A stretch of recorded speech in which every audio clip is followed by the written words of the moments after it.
دقیقے آپ کی خدمت میں پروردگار خالق کائنات ہے، ہر چیز اس کے سامنے عیاں ہے، کوئی بھی چیز اس سے چھپی ہوئی نہیں ہے۔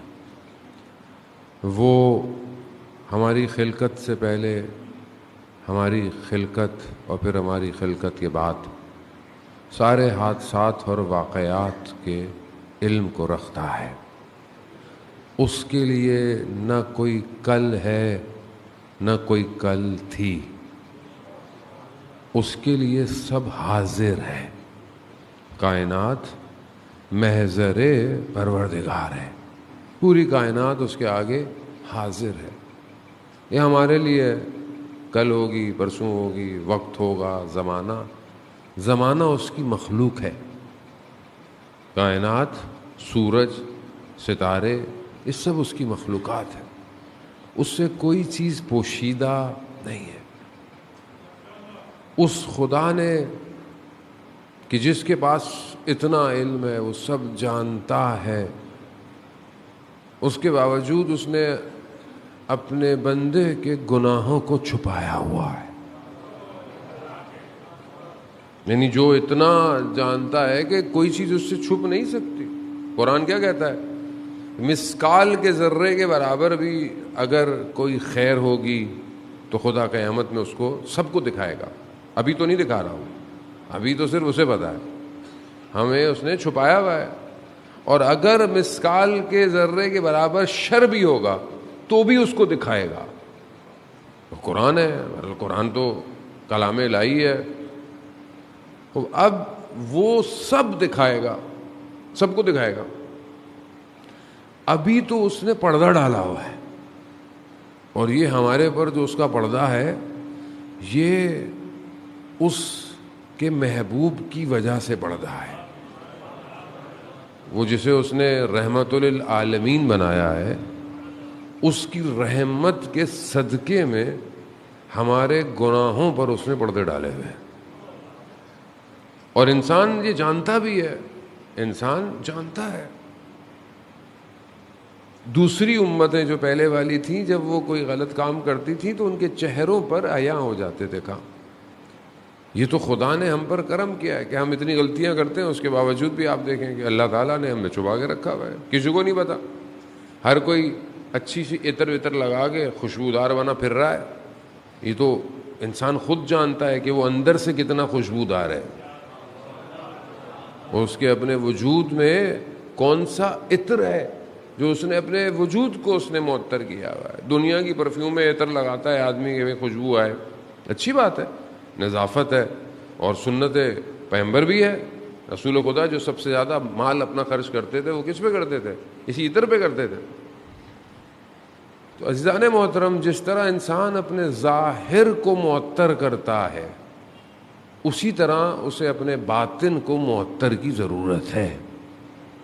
اور یہ باطن معطر نہیں ہو سکتا جب تک انسان اس سے واقف نہ ہو، جب انسان کو یہ پتہ ہی نہ ہو کہ اس کے اپنے اندر بھی کوئی مشکل ہے کہ نہیں ہے، اور یہ مشکل کو وہ نہ پہچانے جو اس کے باطن میں ہے، اور لے کر انسان جو ہے وہ گھومتا رہے، ٹہلتا رہے۔ آج ہمارے معاشرے کا جو سب سے بڑا مسئلہ ہے وہ یہی ہے کہ ہم اپنی بیماریوں سے ناواقف ہیں۔ کون سی بیماریاں؟ بدن کی نہیں، وہ تو پتہ چل جاتی ہیں، ڈاکٹر اسکین کر لیتے ہیں۔ روح کی بیماریوں سے ہم ناواقف ہیں، اور یہ روح کی بیماریاں معاشرے کو کھوکھلا کر دیتی ہیں۔ ہر آدمی، مثال کے طور پر میرے اندر کوئی غلط عادت ہے، اب اس کو میں نے چھپایا ہوا ہے، اور میں ظاہر اپنے آپ کو کرتا ہوں کہ میں بہت اچھا آدمی ہوں، اور یہ دھوکہ ہے، منافقت ہے۔ یہ منافقت اندر اندر سے معاشرے کو کھا جاتی ہے۔ ایک دوسرے کے سامنے اچھے، پیچھے برائی، یہ تو نارمل ہے نا ہمارے یہاں، اس میں تو کوئی اور نئی چیز بھی نہیں ہے۔ یہ تو سامنے مل رہا ہے، ماشاء اللہ، السلام علیکم، کیسے ہیں آپ؟ ٹھیک ہیں، خیریت سے؟ میں ایسے ہی اشارہ کر دیا، بس کام ہو گیا آپ کا۔ یعنی کیا؟ یعنی غیبت، یعنی جو آپ سامنے بول نہیں سکتے تھے، کہہ نہیں سکتے تھے، آپ نے اشارے سے غیبت کر دی اس کی۔ غیبت کے لیے حدیث سناؤں میں آپ کی خدمت ہے؟ غیبت اشد من الزنا، زنا سے زیادہ استغفر اللہ، یعنی سگے مردہ بھائی کا گوشت کھانا. مردہ پڑا ہوا ہے، آپ کا سگا بھی ہے، اب آپ اس کا گوشت کھائیں. کیوں تعبیر ہے یہ؟ کیونکہ جس کی غیبت کی جاتی ہے وہ موجود نہیں ہے. مردہ موجود ہے لیکن کچھ کر نہیں سکتا، اب آپ اس کے ساتھ کچھ بھی کریں. تو جس کی غیبت آپ کر رہے ہیں وہ بھی موجود نہیں. غیبت کرنے والا جب تک اس کی غیبت جس کی ہے وہ معافی نہ دے. شخص جوان تھا، نیک تھا، حادثہ ہوا، حادثے میں اس کو چوٹ لگ گئی، کچھ ہوا، ڈاکٹر ہاسپٹل میں 3 منٹ ڈاکٹروں کو یہ فیصلہ کرنے میں لگا کہ اس کی آنکھ کا آپریشن کیا جائے کہ نہ کیا جائے. ایسی 3 منٹ میں وہ کوما میں تھا. کتاب بھی ہے 3 منٹ، کتاب بھی اردو میں بھی آ گئی ہے، 6 دقیقے، 100 پیجز کی کتاب ہے، PDF مل جائے گی آپ کو بہت آرام سے، انگلش میں بھی اردو میں بھی آ گئی. 3 منٹ یہاں، 3 منٹ وہاں، وہ عالم برزخ میں. عالم برزخ کیا ہے؟ مرنے کے بعد جو انسان کا حساب کتاب کھلے گا. تو اس نے دیکھا کہ حساب کتاب ہے، دیکھا کہ بندہ بیٹھا ہوا ہے، ایک فائل لے کے پڑھی. تو اس نے دیکھا کہ بھائی اب تو کہانی آف ہو گئی اور اب حساب کتاب شروع ہو گیا. اب جب پہلا صفحہ کس دن ہوتا ہے؟ لڑکے کا پہلا صفحہ کس دن کھلے گا؟ جب وہ بالغ ہوتا ہے، 14 سال اور کچھ شرائط کے ساتھ. اس دن سے آپ کا صفحہ کھل جاتا ہے. اس سے پہلے معافی ہے، اس سے پہلے معافی ہے کہ بچہ ہے، چلو چھوٹا ہے، اللہ نے بھی آسانی کی ہوئی ہے. بچی کب ہوتی ہے؟ 9 سال. 9 سال کے اندر اس کی بھی زندگی کے صفحے کھل جاتے ہیں. اب ہم لوگ بات کہتے ہیں نہیں ابھی تو چھوٹی ہے، ابھی تو بچی ہے، بعد میں حجاب کرا لیں گے. اس کے لیے تو عذاب شروع ہو گیا. اب آپ کی مرضی ہے، اب آپ کریں گے نہ کریں. محرم نامحرم اس کے لیے واضح ہو گیا، یہ ہماری ذمہ داری ہے. قیامت میں جب وہ کھڑی ہوگی تو وہ کیا بولے گی؟ میرے ماں باپ نے مجھے بتایا نہیں تھا محرم نامحرم کون ہے میرے لیے. وہ بھی بہت سخت ہے. اسلام جو ہے وہ مذاق نہیں ہے جان محترم. اب وہ کہتا ہے کہ میری زندگی کا پہلا صفحہ جس دن میں بالغ تھا اس دن سے میرا صفحہ کیا لکھا ہوا؟ نماز، فلانا فلانا، سب صحیح، بالکل اچھا بچہ تھا، جوان اچھا تھا، نماز بھی پڑھتا تھا، ماتم بھی، عزاداری بھی، سب کچھ کرتا تھا. دیکھا کہ دن کے اعمال ہیں، رات کو اعمال جب اینڈ ہو، کلوز، دیکھا کہ سارے اعمال اڑ رہے ہیں. اگلا صفحہ کھولا، پھر وہی رات کو پھر اڑے. اس نے پوچھا یہ کیا ہے؟ کہا کہ تم نے جو سارا دن نیکیاں کی تھی اور رات کو جو غیبت کی تھی، تمہاری ساری نیکیاں اس کو چلی گئی. اب ہماری تو ویسی نیکیاں نہیں ہیں بھائی، مائنس میں ہیں، مائنس، یعنی ہم کتنے آرام سے اپنی نیکیاں، اور کتنا آج کل تو پتہ بھی نہیں چلتا نا غیبت کر رہے ہیں. 2 لوگ بیٹھے ہیں، تیسرے کی غیبت. مولانا کی غیبت تو ویسے ہی ماشاءاللہ، نوغان کی، مولانا کی تو ہمارا فیوریٹ مشغلہ ہے کہ جہاں بیٹھ جائیں تو وہاں شروع ہو جاتے ہیں. یہ سب جا رہا ہے. اب جب انسان بلینک ہو رہا ہو، اس کا اکاؤنٹ صلوات بھیج دے محمد والے محمد صلی اللہ. اب یہ ایک بیماری ہے، یہ ابھی ایک بیماری ہے، بیماریاں بہت ساری ہیں ہماری. اب یہ انسان اس طرح کی مطلب ایک چیز ہے، اور یہ کتنی کامن ہے ہمارے معاشرے میں. خواتین ماشاءاللہ ایکسپرٹ ہیں اس معاملے میں بہت زیادہ. تو پھر دوسری بیماری تہمت، یعنی جس نے کچھ نہ کیا ہو اس پر آپ نے تہمت لگا دی. یہ بھی یہ کیا کرتی ہیں؟ یہ انسان کی روح کو بھاری کرتی ہے، سنگین کر دیتی ہے. اور جب انسان کی روح سنگین ہو جائے نا، بھاری ہو جائے، تو پھر نیک عمل کے لیے اس سے اٹھا نہیں جاتا. فجر میں اٹھنے کے لیے 6 فٹ کے آدمی کو کتنی طاقت چاہیے؟ مطلب کتنا آپ کو وزن چاہیے؟ لیکن اٹھا نہیں جاتا بعضوں کا. کیوں؟ کیونکہ روح سنگین ہو چکی ہوتی. اور آدمی اگر استغفار کر کے نہ سوئے تو پھر فجر بہت مشکل ہوتی ہے. آج کل جوان بعض اوقات کہتے ہیں ماشاءاللہ آپ تو سب اہل نماز ہیں, اہل تہجد بھی ہیں. میں تو ان کی بات کر رہا ہوں جو لائیو سن رہے ہیں بیٹھے ہوئے, کہ بعض جوان کہتے ہیں کہ فجر میں اٹھا نہیں جاتا. اس کی وجہ کیا ہے؟ اول تو بہرحال ٹائم پہ سوئیں, رات کو کم کھائیں, لیکن رات کو کر کیا رہے ہیں؟ انسان رات کو کون سا عمل کر کے سو رہا ہے؟ آج معاشرے میں جانے محترم دشمن کو سمجھنے کی کوشش کریں. بعض اوقات ہماری پوری انرجی کو ڈائیورٹ کیا جاتا ہے کس طرف؟ فیک اینیمی کی طرف. میں دشمن یہ ہے, دشمن وہ ہے. اصل دشمن کو پہچانے. جیسے آپ نے شعر سنا نا, چونٹیاں مونٹیاں, چونٹیاں مونٹیاں دشمن نہیں ہے. اصل دشمن کوئی اور ہے جو معاشرے میں تباہی کر رہا ہے. یہ چھوٹی موٹی چیزیں شہروں میں ملکوں میں ہوتی رہتی ہیں, ان سے کوئی آج تک کوئی نہ آزاداری رکی ہے نہ کبھی ماتم رکا ہے, کچھ نہیں رونا ہے. یہ آپ پریشان نہ ہو, جس کی آزاداری ہے اس کا وارث زندہ ہے.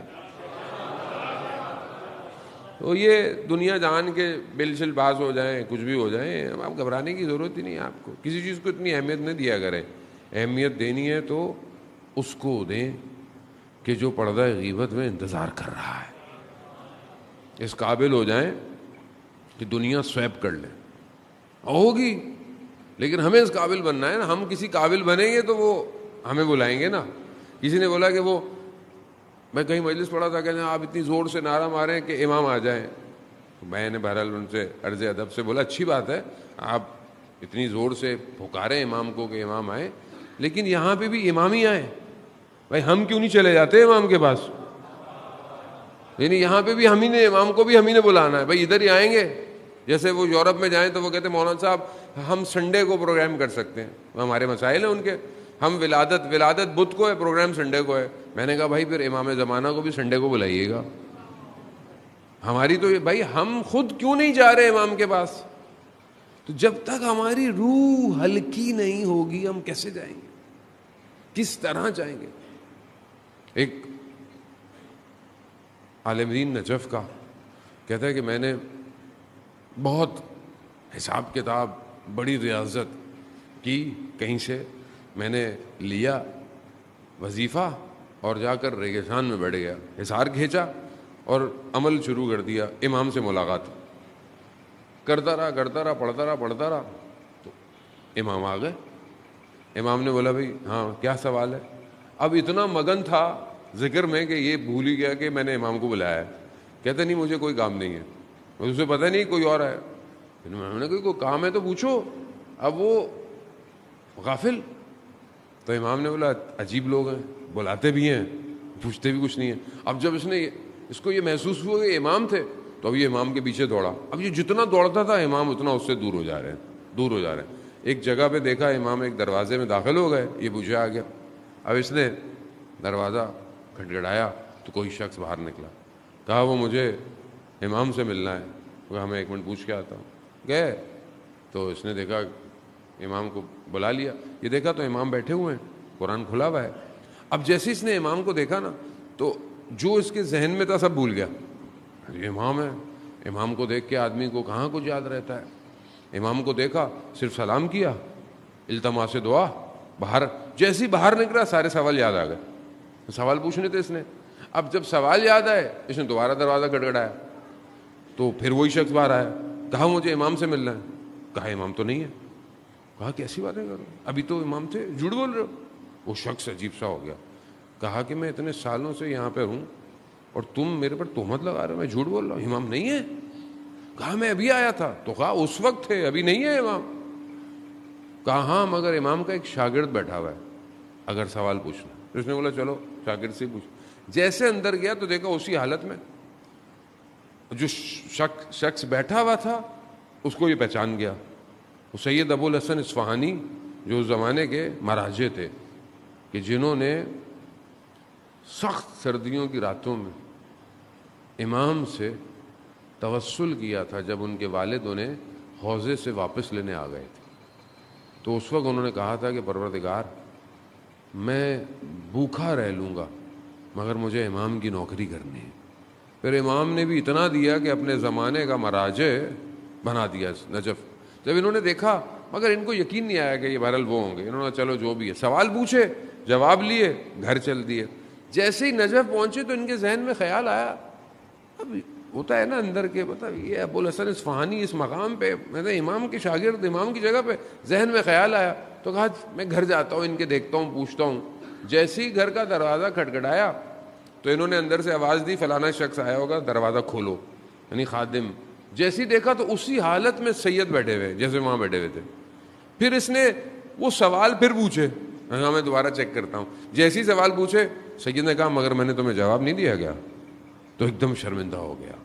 خوب یہ انسان جو اس قابل ہو جاتا ہے, امام کی نوکری کرتا ہے, امام کی جگہ پہ چلا جاتا ہے, زمانہ, مکان, ٹائم اس کے لیے ختم ہو جاتا ہے. کیا ہے یہ؟ کہانیاں نہیں ہیں, داستانیں نہیں ہیں, حقیقت ہے.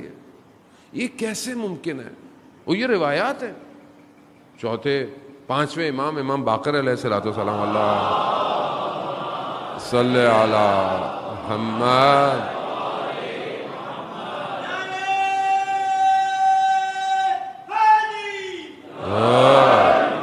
امام خود فرماتے ہیں کہ وہ جو ہمارے آخری کے اصحاب ہوں گے وہ ایک قدم بڑھائیں گے تو ان کا اگلا قدم مدینہ میں ہوگا. اب یہ ظاہر ہے یہ کوالٹیز تب ہوں گی نا کہ جب ہماری روح مضبوط ہوگی, بدن مضبوط. اچھی بات ہے, بدن کا خیال رکھیں, صحت کا خیال رکھیں, جوان کو ایکسرسائز کرنی چاہیے, ورزش کرنی چاہیے, اپنے آپ کو مطلب مضر صحت سے جو چیزیں اسے دور کرنا چاہیے, لیکن بدن سے زیادہ روح کو طاقت چاہیے. روح جب مضبوط ہوتی ہے تو وہ اپنے وقت میں پھیلنا شروع ہو جاتی ہے. ایک روح اگر بزرگ ہو جائے پورے معاشرے پر حاکمیت کرتی ہے. ایک روح. آپ دیکھیں گے ابھی 2 دن پہلے شہید عارف کی برسی تھی. شہید عارف حسینی آج تک دلوں پہ راج کر رہے ہیں. اس کی وجہ کیا ہے؟ روح بزرگ تھی. اور یہ روح تب بزرگ ہوتی ہے جب اس کی خلوت میں سجدے شروع ہوتے ہیں, جس کے سجدے دنیا کو دکھانے کے لیے نہیں ہوتے, جس کے سجدے صرف اپنے رب کی ملاقات کے لیے. اب ہماری زندگی میں جو اتنا حاصل ہے, اتنی جو پریشانی ہے, اتنے جو مشکلات ہیں, اس کی ایک سب سے بڑی وجہ ہمارا رب سے جو رابطہ ہے وہ بہت کمزور ہو گیا ہے. ہم بہت جلدی گھبرا جاتے ہیں, زندگی میں ٹینشن میں آ جاتے ہیں, ایک دم ہاتھ پاؤں پھول جاتے ہیں, اور جو بھی ہو رہا ہے مطلب غصہ آیا, غصے میں انسان کچھ بول بیٹھتا ہے. کیوں بول رہا ہے؟ بعد میں پچھتاتا ہے آدمی کہ میں نے کیوں کہا, پہلے کیوں نہیں سمجھ میں آتا. بار بار ایک ہی گڑھے میں گرتا ہے. جوان ظاہر جوان ہے, اس کے اندر خواہشات بھی ہیں, تمایلات بھی ہیں, اٹریکشنز بھی ہیں, سب کچھ ہے, بار بار غلطی کرتا ہے. بعض اوقات جوان ویسے کرتے ہیں, مولانا صاحب توبہ بھی کر لی پھر بھی گناہ ہو گیا, پھر توبہ کر لی پھر گناہ ہو گیا. بہرحال وہ رحمان ہے, وہ رحیم ہے. ہم یہ نہیں کہتے کہ وہ معاف نہیں کرنے والا, وہ معاف کرنے والا ہے, لیکن میں بار بار کیوں گر رہا ہوں؟ اس کی وجہ یہ ہے کہ میرا رابطہ کمزور ہے. جب انسان کا رابطہ مضبوط ہو جائے تو اسے گناہ کی حقیقت نظر آتی ہے. گناہ کی حقیقت کیا ہے؟ آج مجھے معاشرے میں گناہ نظر نہیں آتا. مطلب مجھے تو لذتیں آ رہی ہیں نا, نعوذ باللہ. ویسے مجھے ہر چیز خوبصورت اچھی لگ رہی ہے, مگر ہر خوبصورت چیز حلال تھوڑی ہے. جو حلال ہے اس کی طرف دیکھیں, مگر ہر چیز حلال تو نہیں ہے. تو مجھے کیسے پتہ چلے گا حلال میں حرام میں فرق کیسے پتہ چلے گا؟ وہ آئیے, قرآن بہترین واقعہ بیان کرتا ہے. قصص الانبیاء, قصص القرآن احسن القصص ہے. حضرت یوسف علیہ السلام کا واقعہ اور زلیخا کا واقعہ بہترین واقعہ, جسے خدا نے اتنے ادب کے دائرے میں بیان کیا ہے کہ کوئی بھی بیان نہیں کر سکتا. اس واقعے کو کتنے ادب کے ساتھ, کس احترام کے ساتھ قرآن اس واقعے کو کوٹ کر رہا ہے کہ جب زلیخا نے حضرت یوسف کو بلایا, 7 دروازے بند کر کر خواہش کا اظہار کیا. حضرت یوسف کو زلیخا نظر نہیں آ رہی تھی. کمال تو الہی یہی تھا جب حضرت یوسف, جب پروردگار کہیں پر بھی حضرت یوسف نے زلیخا سے گفتگو نہیں کی, یا اس مطلب اس کو کہو کہ یہ تو آپ کیا کہہ رہی ہیں، یہ مطلب میں تو آپ کے گھر میں پلا بڑا ہوں. نہیں، کہا پروردگار تیری پناہ چاہتا ہوں. یعنی جب انسان اپنے آپ کو خدا کے حوالے کر دے تو خدا گناہ کی حقیقت کو کھول دیتا ہے. زلیخا نظر نہیں آئی، شیطان کا چہرہ نظر آیا. وہ جب شیطان کا چہرہ نظر آئے گا تو کوئی اٹریکٹ ہوگا نہیں ہوگا. وہ کہا یوسف مڑ جا، گھوم جا. جب خدا پر توکل ہو تو پھر یہ نہیں دیکھا جاتا کہ دروازے کھلے ہیں یا بند ہیں. مڑ جا، مڑ گئے، 7 بند دروازے کھل گئے. مگر جو خدا مصر میں تھا وہ خدا آج نہیں ہے. اگر ہم بھی خدا کی پناہ مانگیں اپنی تنہائی میں، یہ جو دنیا نے ہمارے لیے بازار گرم کیا ہوا ہے، انسٹاگرام، ٹک ٹاک، یہ سب کیا ہے؟ لذتیں ہیں نا. یہ بار بار آنکھوں کے سامنے آتی ہیں. بچہ غلطی سے کلک کرتا ہے، پھر دوسری کلک کرتا ہے، پھر تیسری. خوب ہاتھ جلتا کیوں نہیں ہے؟ کیونکہ آگ نظر نہیں آ رہی. اگر آپ اپنے آپ کو خدا کی پناہ میں دے دیں تو خدا آپ کو وہ لذت نہیں دکھائے گا، آگ دکھائے گا. ہو سکتا ہے آپ اپنا موبائل اٹھا کے پھینک دیں آپ یقیناً، بولے مجھے یہ نہیں چاہیے. 10 دن میں جوانوں کو ایک فارمولہ دے رہا ہوں، پریکٹیکل ہے. دیکھیں کیونکہ یہ سسٹم ہمارا نہیں ہے. آپ بولیں جی میں تو نوئے سنتا ہوں، مجلس سنتا ہوں، اچھی بات ہے، آپ سنتے ہیں، نوئے سنیں، مجلس سنیں، لیکن 4 نوئے سنیں گے، 5ویں کچھ اور چیز دیکھیں گے آپ. کیوں؟ کیونکہ یہ آپ کا سسٹم نہیں ہے، یہ اس کا الگورتھم ہے. اس نے اتنا سسٹم ڈیزائن کیا ہوا ہے کہ وہ 4 آپ کی، 5ویں اپنی چیز دکھاتا ہے. کچھ بھی کر لیں آپ، وہ اس کا سسٹم ایسا ہے. وہ آپ کی آواز سن کر، آپ کی نگاہیں، آپ کا آئی پی ایڈریس اس کو پتا ہے کہ یہ کراچی، نارتھ کراچی فلانے بلاک میں سے آئی پی آ رہی ہے، یہاں کے لوگ کیا ہیں سب پتا ہے اسے. وہ آر ایس ایس اس کا اتنا ڈیٹا کیلکولیٹڈ ہے، وہ آپ کی چاہتوں کو سب کو جانتا ہے. سب سسٹم بنا ہوا ہے. ایک آپ کی شکل کو میں جانتا ہوں، ایک آپ کی پرسنالٹی کو آپ کے گھر والے جانتے ہیں، اور ایک آپ کی پرسنالٹی کو یہ کمپیوٹر یا موبائل جانتا ہے کہ یہ کہاں کہاں گھومتا ہے، یہ کیا کیا دیکھتا ہے، یہ کیا کیا پسند کرتا ہے. اس نے آپ کی ایک شکل بنائی ہوئی ہے اپنے اندر، اس لیے وہ چیزوں آپ کو دکھاتا ہے. ایک چیز آسان سی عمل کریں نا. ظاہر ہے اگر کسی اپلیکیشن پر آپ سے گناہ ہو جائے جو کہ آپ نہیں چاہتے، آپ یقیناً نہیں چاہتے، آپ امام حسین کے ماننے والے ہیں، کبھی بھی یاد رکھیں اہل بیت کا ماننے والا فاسق نہیں ہو سکتا. میں نہیں کہہ رہا شخص امام جعفر صادق علیہ الصلوۃ والسلام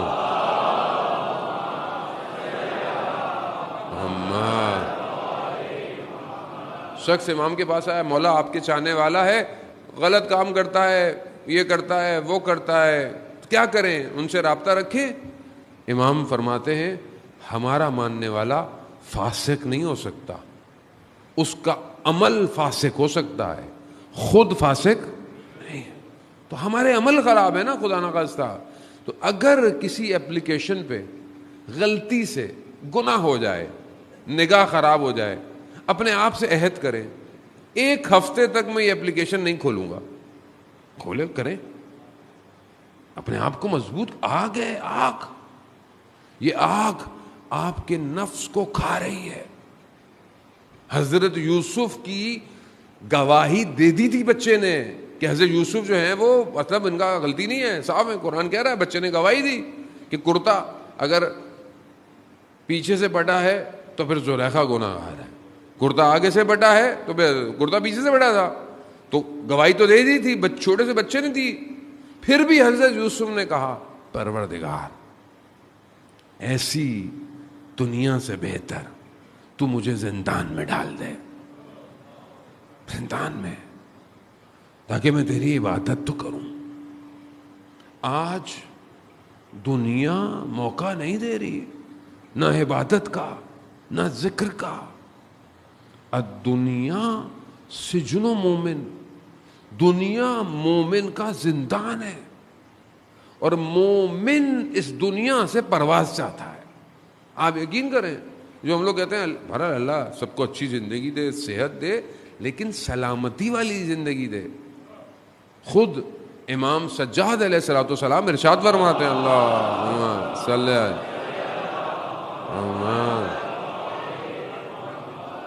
امام ارشاد فرماتے ہیں کہ پروردگار زندگی ایسی ہو جو تیری عبادت میں گزرے، اس سے پہلے کہ یہ زندگی شیطان کی چراگاہ بن جائے اٹھا لے. زندگی اگر اس کی عبادت میں ہے تو بہتر ہے، اس سے پہلے کہ اگر خراب ہو. عزیزان محترم، دنیا سے جانے میں گھبرانا نہیں چاہیے آدمی کو، کیونکہ ہماری اٹیچمنٹ اتنی ہے نا دنیا سے. اب ہمیں ڈر لگتا ہے میں مر جاؤں گا تو کیا ہوگا. ابھی انسان مر جائے گا تو کیا ہوگا، سب سے پہلے اسے اپنی بلونگنگز، جو چیزیں اس کے ساتھ جڑی ہوئی ہیں، اس کا خوف ہوتا ہے. یہ کہاں جائے گا، یہ کہاں جائے گا، کیونکہ اٹیچمنٹ بہت زیادہ ہے نا. اور جب انسان کو اٹیچمنٹ نہ ہو تو بڑے آرام سے جائے گا. بہلول دانا کہ جب وہ زمانے میں جو حاکم تھا، خلیفہ تھا، اس نے بولا کہ یہ قیامت والے دن سوال جواب کیسے ہوں گے. تو اس نے بولا ٹھیک ہے، روز قبرستان آ جانا. تو اس نے دیکھا قبرستان میں ایک بڑا سا توا، لوہے کا برتن، کوئی چیز تھی جس پر نیچے آگ لگائی ہوئی، اس کو گرم کیا ہوا. سوال جواب کیسے ہوں گے؟ کہا ایسے ہوں گے، میں بتاتا ہوں. اس پر کھڑے ہو جاؤ اور اپنا نام اور جو تمہارے پاس ہے وہ بتاؤ. وہاں پہلے تم کھڑے ہو. بہلول دانا گئے، اپنا نام بتایا. 2 تو کپڑے تھے، بولا یہ ہیں، واپس آ گئے. اب بادشاہ سلامت کھڑے ہوئے، وہ عالی جناب میں ہی پاؤں چل گیا. نام اتنا بڑا، جیسے ہمارا ہوتا ہے علامہ، حجت الاسلام، مسلمین اور پتہ نہیں کیا کیا. ہم ناموں میں ہی پھنس گئے ہیں آج کل. تو یہ انسان نام میں اتنا پھنس گیا، وہ نام میں پھنس گیا. وہ تو ابھی وہ بتاتا کہ میں یہ لباس ہیں، یہ کپڑے ہیں، یہ تخت ہے، یہ تاج ہے، یہ ہیرے ہیں. تو قیامت ایسی ہے، جتنا کم سامان ہوگا اتنا سفر آسان ہوگا. جتنا رکھو گے اتنا جواب دینا ہے. وہ مولا کائنات حضرت علی ابن ابی طالب علیہ السلام،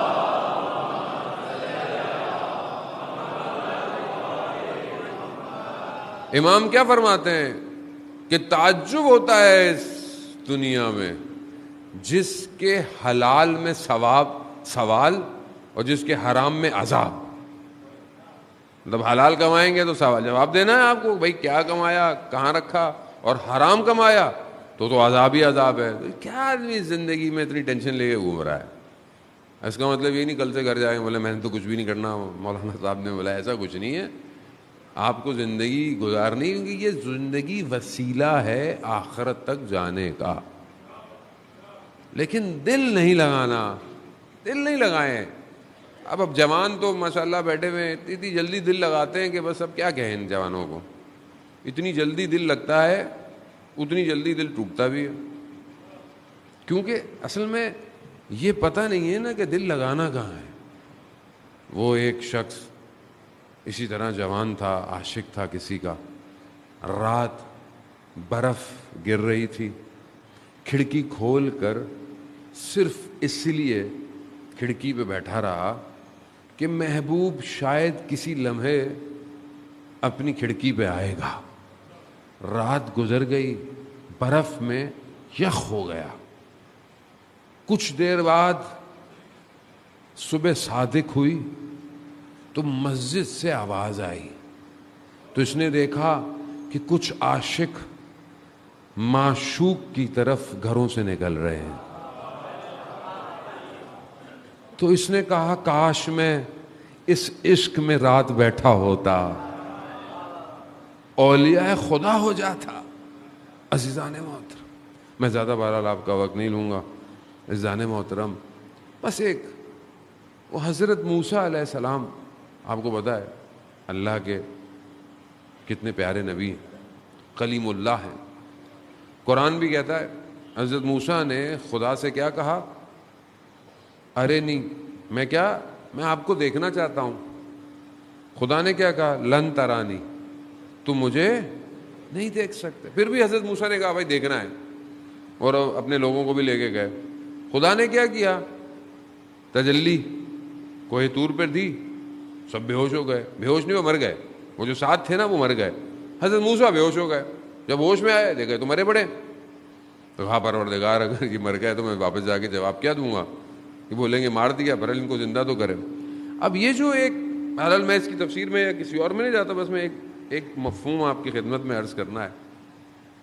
یہ جو کہا کہ میں دیکھنا چاہتا ہوں، تو ایک شاعر وہ کہتا ہے کہ جب کلام کر سکتے تھے تو دیکھنے کی ضرورت تھی ہی نہیں. جب آپ اس سے کلام کر سکتے تھے تو دیکھنے کی ضرورت، اصل کلیم اللہ جب کلام ہو رہا ہے تو یہ بات ہی نہیں کرنی چاہیے تھی کہ مجھے دیکھنا ہے. سعدی جو شاعر ہے بہت بڑا، وہ کہتا ہے کہ یہی جو خدا نے کہا نا کہ لن ترانی، تم مجھے نہیں دیکھ سکتے، خوب یہی بات خدا کی طرف سے آنا تمہارے لیے کافی تھا. کہ خدا کہہ رہا ہے کہ بس اصل تم نہیں دیکھ سکتے، اصل وہ تم سے کلام کر رہا ہے، اس سے بڑھ کر اور کیا ہو سکتا ہے. مگر حافظ جو ان سے بھی بڑا شاعر ہے، وہ اس واقعے کو کیا کہتا ہے، اور آپ سے التماس دعا. حافظ کہتا ہے کہ دیکھا یا دیکھنے کی خواہش تو اس کی جاتی ہے جس سے تم سے دور ہو. دیکھنے کی خواہش، ارانی میں دیکھنا چاہتا ہوں، کہا دیکھنے کی خواہش تو اس کے لیے کی جاتی ہے جو دور ہو تم سے. وہ تو شہرک سے بھی زیادہ قریب ہے، اسے دیکھنے کی خواہش کیوں؟ عزیزان محترم، بس اپنی زندگی میں لقاء اللہ کی کوشش کریں، خدا سے ملاقات، خدا سے ملیں. شب عاشور مسلم نے اوسجا مسکرا رہے ہیں. پوچھا یہ رات مسکرانے کی نہیں ہے؟ کہا میں اس لیے مسکرا رہا ہوں کہ میری اور خدا کی ملاقات میں چند ساعتوں کا فاصلہ ہے. کوئی ملاقات ہے. انسان اللہم ارن طلعت الرشیدہ، پروردگار مجھے وہ رخ زیبا دکھا، یعنی میرا امام مجھے دکھا. وہ بھی انسان کے اندر خواہش ہونی چاہیے جانے موت. بس یہی خواہش روز عاشورہ آہستہ آہستہ ختم ہوتی جا رہی تھی. ایک ایک کر کر زہرا کا چراغ بجھ رہا ہے، گلشن زہرا کے پھول اجڑتے جا رہے ہیں. روز عاشور دیکھ رہے ہیں کہ جو گیا وہ واپس نہیں آیا. بس توسل چند جملے ساعت مقدس اس چھوٹی سی بچی سے کہ جو شام کے زندان میں آج بھی تنہا ہے. بھائی علی اکبر، مقتل کہتا ہے کہ جب حضرت علی اکبر جا رہے ہیں تو دیکھا خیمے کا پردہ ہٹتا ہے، گرتا ہے. راوی کہتا ہے میں نے دیکھا کہ ایک بچی ہے جو علی اکبر کو جانے نہیں دے رہی. حضرت علی اصغر جب جا رہے ہیں تو بچی ایک امید سے کہ بھائی پانی پینے جا رہا ہے. اب یہ بچی دیکھ رہی ہے کہ اس کے ساتھ کیا ہو رہا. روز عاشور جب امام نے وداع کیا خیموں سے تو دیکھا سواری چل نہیں رہی. دیکھا ایک بچی ذوالجناح سے لپٹی ہوئی ہے. امام نے نیچے دیکھا، امام اترے، امام نے بچی کو گلے لگایا. آپ کی بھی چھوٹی بچیاں ہوں گی، خدا ان کے نصیب اچھے کرے. جب آپ گھر سے نکلتے ہیں، میری بھی ایک بیٹی چھوٹی ہے، میں جب گھر سے نکلتا ہوں تو سب سے آخر میں وہی مجھ سے ملتی ہے. بچی ہے، گلے لگاتی ہے. اس بچی نے بھی باپ کو گلے لگایا، اور جب اسے یقین ہو گیا نا کہ بابا اب واپس نہیں آئیں گے تو اس نے کہا بابا ہمیں مدینہ چھوڑ آئیے. امام نے کہا کہ اب دیر ہو گئی، اب ممکن نہیں. بس اس کو ذہن میں رکھیے گا کہ یہ بچی سب سے آخر میں ملے.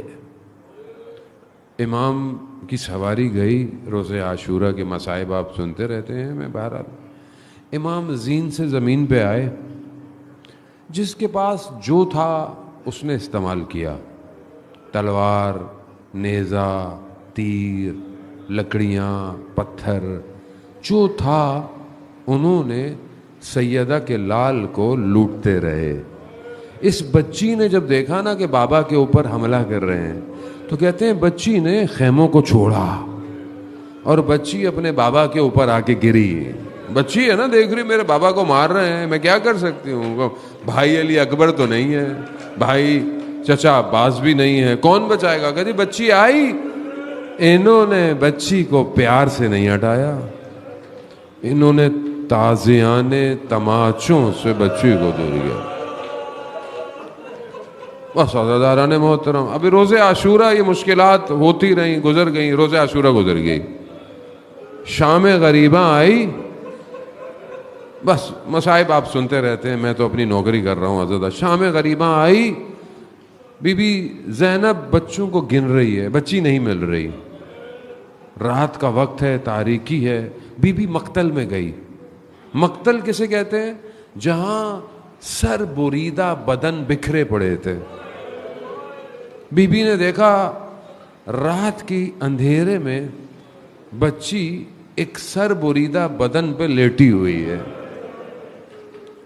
بیٹیاں والے جانتے ہیں بیٹی سینے پہ سونے کی عادی ہوتی ہے. جیسے ہی بی بی نے دیکھا نا، بی بی نے کہا آپ کیا کر رہی ہیں؟ کہا مجھے بابا کے سینے پہ سونے کی عادت ہے. آغا آپ کو پتہ کیسے چلا کہ یہ آپ کے بابا کا سینہ ہے؟ عادت سر تو ہے نہیں. کہا میں بابا بابا کر رہی تھی تو دو ہاتھ بلند ہوئے، الیہ الیہ. کہا میں سو گئی. اب ذہن میں رکھیں یہ بچی نے رات کو بابا کے سینے پہ سوئی. اگلے دن جب یہ کارواں گزرا تو اسے جان بوجھ کر مقتل کے پاس سے گزارا گیا. جب مقتل کے پاس سے گزرا اور جب بہن نے بھائی کے بدن کی حالت دیکھی تو اپنے آپ کو زمین پہ گرا دیا. اور اس حالت میں بدن تھا کہ خاک اٹی ہوئی ہے بدن پہ، رگیں کٹی ہوئی ہیں بدن کی. بچی جو رات کو بابا کے سینے پہ سوئی تھی نا، وہ پہچانی نہیں. اس نے کہا پھوپھی یہ کس کا بدن ہے؟ یعنی بدن کی یہ حالت تھی. بس عزاداران محترم، بس یہ حالت میں یہ کارواں چلتا گیا چلتا گیا. کئی مقام آئے جہاں بی بی زینب نے امام حسین کے سر سے گفتگو کی. کہا بھائی مجھ سے بات نہیں کرتے، اس بچی سے تو بات کرو. مگر بچی خاموش. شام پہنچے، مصیبتیں اپنی جگہ.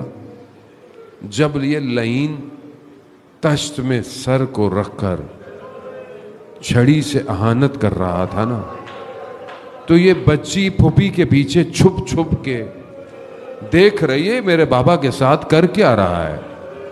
بس عزاداران محترم، بیٹیوں والو، اب جب آپ سفر سے واپس جاتے ہیں تو سب سے پہلے بھی بچی ملتی ہے. سب سے آخری بچی، سب سے پہلے. اب جب سر آیا تو سب سے پہلے بچی کے پاس آیا. مگر کس حالت میں آیا؟